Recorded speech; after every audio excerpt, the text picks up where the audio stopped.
Hey guys, so my name is Rochelle. I'm 29 years old in 2 weeks. Whoop, whoop. Um, and I'm going to tell you a little bit about my journey of acceptance living with vitiligo. So, vitiligo is an autoimmune disorder that makes white patches appear on the skin due to a lack of melanin pigment.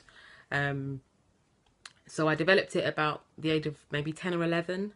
And as I said, I'll be 29 soon. So, I've had it for quite a while. It started on my hands as just little white dots. And as you can see, it's quite symmetrical, quite predominant on my hands and now my wrists. I have vitiligo on my face, my hands, my elbows, and my feet, and a little bit on my knee.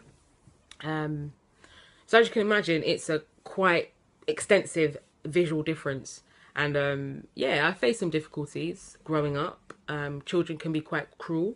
Had a lot of things that were said to me, a lot of little kind of sniggers and, you know, why is your face like that? And yeah, pretty much all of those.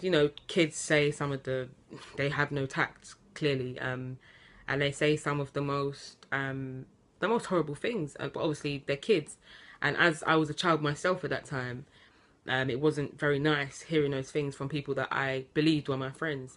Um, Now, kind of fast forward a little bit, as I got older, I developed it more on my face. It started with just little rings around my eyes, and I remember being called a panda in school, and that was something that kind of stuck with me um, into my teens, and I went into a bit of depression.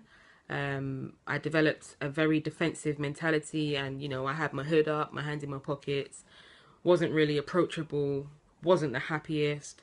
My happiest moments were probably by myself in my room listening to music and singing. Um, so yeah, I've come a very long way. Um, it took for me to have a lot of counselling, a lot of therapy, um, a lot of love, like from friends and family. Yeah, I have some amazing friends and family, and obviously my partner now is the most supportive, my number one fan. Um, so yeah, I've been through some things. It wasn't until probably about 2 or 3 years ago that I reached the point of acceptance, and I never knew that it started within. It didn't matter what anybody else said to me. Like, they could say, do you know what, Rush, like, you're beautiful, and it doesn't matter that you have vitiligo. I don't even see it. um you can still do this if you have vitiligo. I never used to believe it. I didn't feel that it's not that they were lying to me. I just didn't, because I didn't believe it. I never understood how they could, believe it and say those things to me and actually mean it. So it wasn't till, as I said, a few years ago that I reached that point of acceptance. And since then, my confidence has just gone sky high. Um, I'm doing a lot more things now, and I have my own brand. I am promoting awareness every other day, whether it's speaking to people on the street, explaining to them, teaching them, knowledge about vitiligo. I'm not defensive at all when people ask me questions. I'm very happy to answer any questions. Um, and yeah, I have done a lot of things. I've done quite a bit of TV work, a lot of photo shoots, and there was once a time where people, um, I would never post a picture on this side of my face, whereas now, I mean, I'm very vain, so I post a lot of pictures, and the camera can be this close, that far, like, it really doesn't matter.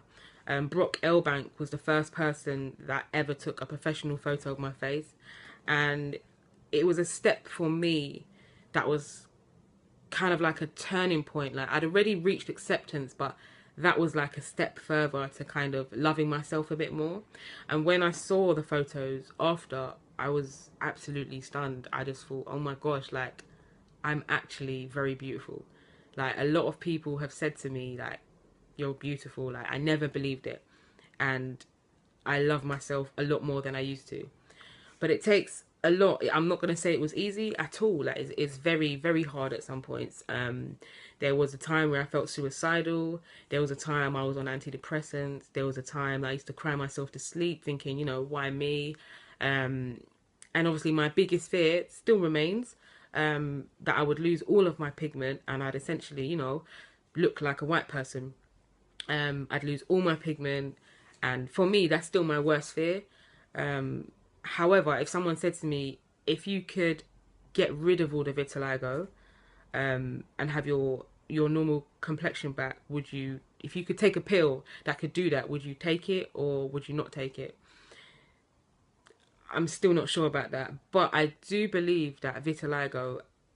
I have vitiligo for a reason. Like, there's so much more meaning to my life. There's so much, like, I have so much fun just being me. I don't have to hide. I don't have to, pretend I'm somebody else. Like, I can just be me now. Like, and I can help children. I work with children, so I can help children that have these visual differences. I can help people online, in person. After the shows I did, I got the most feedback, congratulating me and, thanking me for inspiring them, and just basically, um, everything that I'm doing it for a purpose. And my goal is to promote awareness.